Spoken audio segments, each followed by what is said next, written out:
Press अजीजों, बड़े अफसोस की बात है कि कई महिलाएं और लड़कियां अपना अधिकांश आत्मविश्वास इस बात से हासिल करती हैं कि वो कैसा दिखती हैं और वो ये निर्धारित करती है कि समाज क्या कहता है, उसके आधार पर वो स्वीकार्य दिखती हैं या नहीं। मेरा मानना है कि परमेश्वर ने सभी चीजें सुंदर बनाई हैं, सिर्फ इसलिए नहीं कि हम किसी और की तरह नहीं दिखते। इसका मतलब ये नहीं है कि हम सुंदर नहीं हैं। आपने शायद सुना होगा कि सच्ची सुंदरता अंदर से आती है, और मेरा मानना है कि ये सच है। हम अपने शरीर के विभिन्न अंगों पर बहुत अधिक ध्यान केंद्रित करते हैं और हृदय में छुपे हुए व्यक्तित्व का, जिसे बोल सकते हैं कि पर्याप्त ध्यान नहीं देते, जिसके बारे में परमेश्वर अपने वचन में बात करता है। यदि हम देखें पहला पतरस 3 बाब उसकी 3 और 4 आयत में वचन कहता है कि तुम्हारा श्रृंगार दिखावटी ना हो, अर्थात बाल गूंथना और सोने के गहने या भांति भांति के कपड़े पहनना, वन तुम्हारा छुपा हुआ और गुप्त मनुष्य तत्व नम्रता और मन की दीनता की अविनाशी सजावट से सुसज्जित रहे, क्योंकि परमेश्वर की दृष्टि में इसका मूल्य बड़ा है। मेरे अजीजों, ये सुनिश्चित करने के लिए कि सब कुछ सही दिखे, बहुत सी महिलाएं बाहर जाने से पहले अपने कपड़े 3-4 बार बदलती हैं या 3-4 जोड़े कपड़े निकालती हैं। हालांकि अच्छा दिखने में कुछ भी गलत नहीं है। 62% लड़कियां असुरक्षित महसूस करती हैं और अपने बारे में आश्वस्त नहीं हैं। 57% लड़कियों की मां उनकी शक्ल सूरत की आलोचना करती है कि तू सही नहीं दिखती, तू अच्छी नहीं दिखती है, या तेरा रंग ऐसा है, या तेरी नाक छोटी है। इस तरीके की बातें उनकी मां करती है। कम आत्मसम्मान वाली 71% लड़कियों को लगता है कि उनकी शक्ल सूरत अच्छी नहीं लगती है, जिनमें काफी सुंदर, काफी पतली या काफी स्टाइलिश या ट्रेंडी महसूस ना होना भी शामिल है। मेरे दोस्तों, एक लड़की का आत्मसम्मान इस बात से अधिक मजबूती से जुड़ा होता है कि वो अपने शरीर के आकार और शरीर के वजन को कैसा देखती है, बजाय इसके कि उसका वजन वास्तव में कितना है। मेरे दोस्तों, कम आत्मसम्मान वाली 61% किशोर लड़कियां अपने बारे में बुरी बातें करती हैं कि मैं अच्छी नहीं दिखती हूं, मैं बेकार दिखती हूं, मैं दूसरों के समान नहीं हूं। इस प्रकार की वो बातें करती हैं।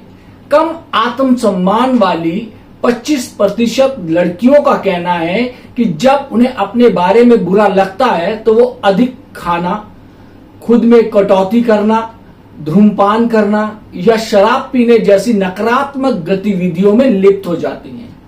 मेरे अजीजों, ये दुखद है जब लड़कियां और महिलाएं अपना जीवन इस बात पर विश्वास करने में बिता देती हैं कि वो कैसी दिखती हैं, क्योंकि चाहे हम कितने भी अच्छे दिखें, हमेशा कोई ना कोई ऐसा होगा जो दुनिया के मानकों के अनुसार बेहतर दिखता होगा। हमारा आत्मविश्वास और सुंदरता मसीह को जानने और उसका जैसा बनने में पाई जाती है। मेरे दोस्तों, जिस प्रकार हमारे जीवन में लोग हमारे घायल प्राणों से प्रभावित होते हैं, उसी प्रकार वे हमारे चंगाई से भी प्रभावित होते हैं। इसे ध्यान में रखने से आपको उन दिनों में जीत की ओर बढ़ने में मदद मिल सकती है जब हार मानने की इच्छा होती है। रिश्ते जीवन का एक हिस्सा है और हम सभी अच्छे रिश्तों का आनंद लेना चाहते हैं, लेकिन हम अपने आंतरिक जीवन में घाव, चोट और दर्दों के साथ रहते हैं, तो ऐसा करना बहुत मुश्किल हो जाता है। हमारा इरादा लोगों को चोट पहुंचाना नहीं है, लेकिन हम ऐसा कर बैठते हैं क्योंकि जो हमारे अंदर है वो हम में से बाहर आता है। मेरे अजीजों, हम लोगों पर अपनी छाप छोड़ते हैं, चाहे हम किसी को देखकर मुस्कुराएं या ना मुस्कुराएं, या उन पर यह प्रभाव जरूर छोड़ देता है कि वे हमारे बारे में क्या सोचते हैं। यदि हम अपने दर्द और नाखुशी के कारण उदास हैं, तो इस बात की अधिक संभावना है कि हम मुस्कुराना या मैत्रीपूर्ण व्यवहार नहीं करेंगे। बजाय इसके यदि हम चंगे और खुश हो तो स्थिति अलग होगी। दूसरों को देखकर मुस्कुराने जैसा सरल कार्य उन्हें अपने बारे में बेहतर महसूस करा सकता है। दूसरों के साथ हमारा संपर्क संक्षिप्त हो सकता है, छोटा हो सकता है, लेकिन कुछ मायनों में ये स्थायी हो जाता है। लोगों को शायद ये याद ना हो कि हमने उनसे क्या कहा था, लेकिन उन्हें ये याद है कि हमने उन्हें कैसा महसूस कराया था। आप अपने बारे में जितना अच्छा महसूस करेंगे उतना ही बेहतर आप दूसरों को भी अपने बारे में महसूस कराएंगे। मेरे अजीजों, हमने चंगा और स्वास्थ्य प्राण के लाभों पर गौर किया है, लेकिन सैकड़ों अन्य भी हैं। मैं आपको उन सभी अच्छी चीजों का अनुभव करने के लिए प्रोत्साहित करता हूं जो आपकी प्रतीक्षा कर रहे हैं। मेरे अजीजों, परमेश्वर सदैव उन लोगों को प्रतिफल देता है जो उसकी खोज में परिश्रमी है। इब्रानियों 11 बाब और उसकी 6 आयत में हम देख सकते हैं, यहां पे लिखा है, हम जो भी आसानी से करने की उम्मीद करते हैं उससे पहले हमें परिश्रम करना चाहिए। मेरे अजीजों, चीजों को नए तरीके से करने के लिए परिश्रम की आवश्यकता होती है, मेहनत की आवश्यकता होती है। लेकिन मैं अनुभव से जानता हूं कि जो अभी लगभग असंभव लग रहा है, यदि आप हार ना माने तो वही एक दिन आसान लगेगा।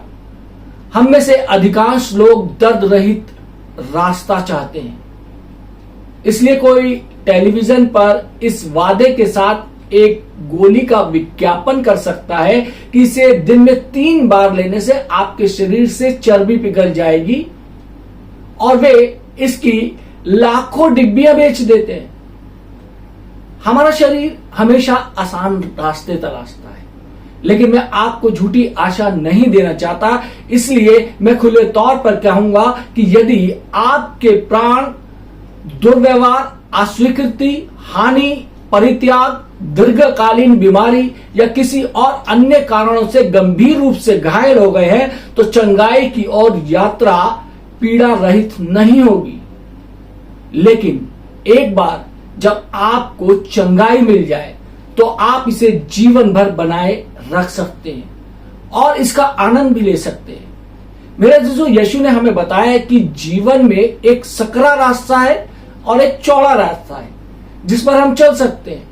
वह हमें संकीर्ण मार्ग अपनाने की सलाह देता है, सकरे मार्ग पर चलने की सलाह देता है, और संकीर्ण का वर्ण हमें बताता है कि उस पर चलना अधिक कठिन होता है। मत्ती 7 बाब उसकी 13 से 14 आयत में वचन कहता है, सकेत फाटक से प्रवेश करो, क्योंकि चौड़ा है वो फाटक और सरल है वो मार्ग जो विनाश को पहुंचता है, और बहुत से हैं जो उससे प्रवेश करते हैं। क्योंकि सकेत है वो फाटक और कठिन है वो मार्ग जो जीवन को पहुंचता है, और थोड़े हैं जो उसे पाते हैं। मेरा जो चौड़ा रास्ता वो है जो आसान लगता है, हालांकि अंततः हम पाते हैं कि ये हमें वहां नहीं ले जाता जहां पर हम जाना चाहते हैं। यदि हम चौड़े रास्ते पर बने रहते हैं जिसके बारे में यीशु कहता है कि ये विनाश की ओर ले जाता है, तो हमारे पास अपने शारीरिक बोझ के लिए काफी जगह है, लेकिन संकीर्ण रास्ते पर नहीं है। हालांकि संकीर्ण रास्ता एक ऐसे जीवन की ओर ले जाता है जो जीने के योग्य है।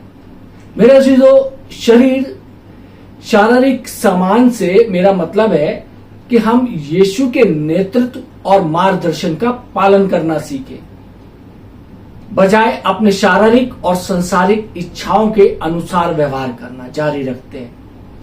मेरे अजीजों, वो हमें जो करने का निर्देश देता है उसके बजाय हम वही करते हैं जो हम करना चाहते हैं। हमारा त्रिएक प्राणी है, हम त्रिएक तरीके से बनाए गए हैं। हम एक आत्मा है और हमारे पास एक प्राण है, और हम एक देह अर्थात शरीर में रहते हैं। जब बाइबल शरीर का उल्लेख करती है तो यह शरीर और आत्मा अर्थात मन, इच्छा और भावना के संयुक्त होने का बात कर रही होती है। देह आत्मा से बहुत भिन्न है। जब हम नए सिरे से जन्म लेते हैं, अर्थात विश्वास के माध्यम से मसीह को स्वीकार करते हैं। यीशु हमारे अंदर रहने के लिए आता है और हमारी आत्मा उसकी आत्मा से भर जाती है, जो जीवन के माध्यम से हमारा मार्गदर्शन करना चाहती है। परमेश्वर चाहता है कि हम वो चुने जो सही है, लेकिन वो हमें ऐसा करने के लिए कभी मजबूर नहीं करता। मेरे दोस्तों, पौलुस ने विश्वासियों से आग्रह किया कि वो आत्मा में चलें, ना कि शरीर में। आत्मा पवित्र और भला है, परंतु शरीर बुराई की प्रवृत्तियों से भरा हुआ है। उदाहरण के लिए, यदि कोई विश्वासी शरीर में या उसके अनुसार चल रहा है और कोई उसे ठेस पहुंचाता है, जो वह देह उसकी भावनाओं का पालन करेगी और क्रोधित होना, द्वेष रखना और शायद बदला लेना भी चाहेगी। दूसरी ओर, यदि कोई विश्वासी आत्मा में या उसके अनुसार चल रहा है, तो वह बदला लेने के प्रलोभन का विरोध करेगा और तुरंत क्षमा करने का विकल्प चुनेगा। वो ये चुनाव अवश्य रूप से इसलिए नहीं करता क्योंकि यह आसान है या जिसे वह उचित समझता है या ऐसा करना पसंद करता है, लेकिन वो इसे इसलिए चुनता है क्योंकि यह परमेश्वर की इच्छा है। शरीर के बजाय आत्मा में चलने का यही अर्थ है। मेरे अजीजों, जब हम परमेश्वर की इच्छा के अनुसार सही चुनाव करते हैं, तो हम चौड़े रास्ते पर नहीं बल्कि संकरे रास्ते पर चल रहे होते हैं। जब हम यीशु मसीह के साथ संकरी सड़क पर यात्रा करने का निर्णय लेते हैं, तो हम पाते हैं कि जैसे जैसे हम आगे बढ़ते हैं, रास्ता अक्सर संकरा होता चला जाता है और रास्ते पर बने रहने के लिए हमें जरूरत के मुताबिक शरीर यानी कि पाप के बोझ से विभिन्न टुकड़ों को गिराते रहना पड़ता है, यानी कि जो हमारी बुराइयां हैं उन सबको गिराना पड़ेगा। जब लोग जिसे कह सकते हैं कि दूसरे जान पहचान वाले बुरे लोगों के बारे में बात करते हैं, जो बेहद असुरक्षित है, दूसरों को नियंत्रित करना चाहते हैं या डर से ये शासित है, तो मैं अक्सर उन्हें ये कहते सुनता हूं कि वो बहुत पापी हैं। पवित्र आत्मा में दिखाता है कि अगर हम उनके साथ सकरे रास्ते पर अपनी यात्रा जारी रखना चाहते हैं, तो हमें कौन सा बोझ पीछे छोड़ना होगा। मेरे अजीजों, जब हम वास्तव में परमेश्वर से सुनना चाहते हैं, तो वह हमसे बात करेगा, लेकिन हम हमेशा जो सुनते हैं वो हमें पसंद नहीं आता है। हम आमतौर पर कुछ ऐसा चाहते हैं जिसे करना आसान हो, लेकिन परमेश्वर हमें बहुत कठिन कामों को करने के लिए अनुग्रह देना चाहता है। जब सब कुछ गलत लगे, तब सही काम करना ही प्रगति का मार्ग है। मेरे दोस्तों, जब हम स्वतंत्र शब्द सुनते हैं, तो हम उत्साहित हो जाते हैं। आपको देखना चाहिए कि लोगों को उन्हें कुछ मुफ्त में देने जा रहे हैं, तो वे आपकी ओर दौड़े चले आते हैं, लेकिन वास्तव में कुछ भी मुफ्त नहीं होता है। भले ही हमें ये मुफ्त में मिल जाए, लेकिन हम तक पहुंचने से पहले इसकी कहीं ना कहीं किसी और को कीमत चुकानी पड़ी होगी। मेरे अजीजों, बाइबल कहती है कि मुफ्त अनुग्रह ही से हम बचाए गए हैं और अपने पापों से उद्धार पाते हैं। मेरे अजीजों, हमारा उद्धार हमारे लिए तो मुफ्त है, लेकिन इसकी कीमत यीशु को अपनी जान देकर चुकानी पड़ी है, जो हमें मुफ्त में मिला है। मेरे अजीजों, पीड़ा रहित मार्ग तलाशने योग्य अच्छा मार्ग नहीं है, क्योंकि अगर आपको कोई रास्ता मिल भी जाए, तो आप संभवतः वो वहां नहीं पहुंच पाएंगे जहां आप जाना चाहते हैं। मेरा मानना है कि कोई व्यक्ति वास्तव में बंधन मुक्ति की तभी सराहना कर सकता है जब उसने स्वतंत्र होने के लिए गहरा कष्ट सहा हो। हम आमतौर पर उन चीजों को बेहतर देखभाल करते हैं और उनकी अधिक सराहना करते हैं जो हमारे पास होती है और जिनकी कीमत हमने सबसे ज्यादा चुकाई होती है। घर में हमारे लगे हुए होते हैं कुछ महंगे डेकोरेशन शोपीस लगे होते हैं, हम बड़ी, जब उसकी डस्टिंग भी होती है तो हम बड़े अच्छे तरीके से करते हैं कि कहीं ये छूट के गिर ना जाए या टूट ना जाए, क्योंकि हमने उसकी ज्यादा कीमत चुकाई है। आपके घायल प्राणों से मुक्ति के लिए आपकी ओर से प्रयास की आवश्यकता हो सकती है, लेकिन आप इसे अपनी कल्पना से कहीं अधिक महत्व देंगे। कठिन लगने पर भी सक्रिय रास्ते पर बने रहना होगा। मेरे अजीजों, पवित्र आत्मा आपको उस गति से ले जाएगा जो आपके लिए सही है। उतनी ही रफ्तार होगी जितना आप सह सकते हो, और रास्ते में आप अपनी हर छोटी जीत की सराहना कर सकते हैं और उसका जश्न मना सकते हैं। केवल यह देखने की गलती ना करें कि आपको अभी भी कितनी दूर जाना है, और जो कुछ भी आप सोचते हैं वो आपके साथ गलत है। परमेश्वर के लिए केवल ये मायने रखता है कि आप यात्रा करने के इच्छुक हैं और आप हर दिन थोड़ी अधिक प्रगति कर रहे हैं। इंसानी स्वभाव होने के नाते हमारी कोशिश होती है कि हम एकदम से प्राप्त कर लें, एकदम से जैसा हुआ है अभी प्रार्थना करिए, तुरंत का तुरंत परमेश्वर हमारे को अभी दे दे। या हम एक नए मसीह हैं तो हमारी ये कोशिश होती है कि हम एकदम से सब कुछ वो ग्रहण कर ले जो पौलुस ने प्राप्त किया, यानी कि अत्यधिक ज्ञान। लेकिन याद रखिए, पौलुस को भी उस मुकाम तक पहुंचने में 20 वर्षों का समय लगा। यदि हमारे जीवन के अंदर जल्दबाजी है और हम ये कोशिश कर रहे हैं कि सब कुछ जल्दबाजी से मिल जाए, तो ये हमारी सबसे बड़ी मूर्खता होगी। हमें हर एक निर्णय बहुत सोच समझ के लेना चाहिए। हर एक चीज में जल्दबाजी अच्छी नहीं होती है। हमें हर काम परमेश्वर की इच्छा के अनुसार करना चाहिए, क्योंकि परमेश्वर का काम करने का तरीका और मनुष्य के काम करने का तरीका बिल्कुल भिन्न है। परमेश्वर कभी भी जल्दबाजी नहीं करते। परमेश्वर आपको सही समय पर, सही जगह पर और सही स्थान पर पहुंचाएंगे, वो भी अपने समय पर। तो कोशिश करें कि परमेश्वर के समय का इंतजार करें और अपने जीवन को परमेश्वर को समर्पित करें, और जो वचन आज सुनाया गया है उस वचन के अनुरूप अपने आप को ढालने की कोशिश करें, ताकि हम जीवन की उन परेशानियों से, उन कठिनाइयों से पार हो सके। परमेश्वर आप सबको आशीष दे। आमीन।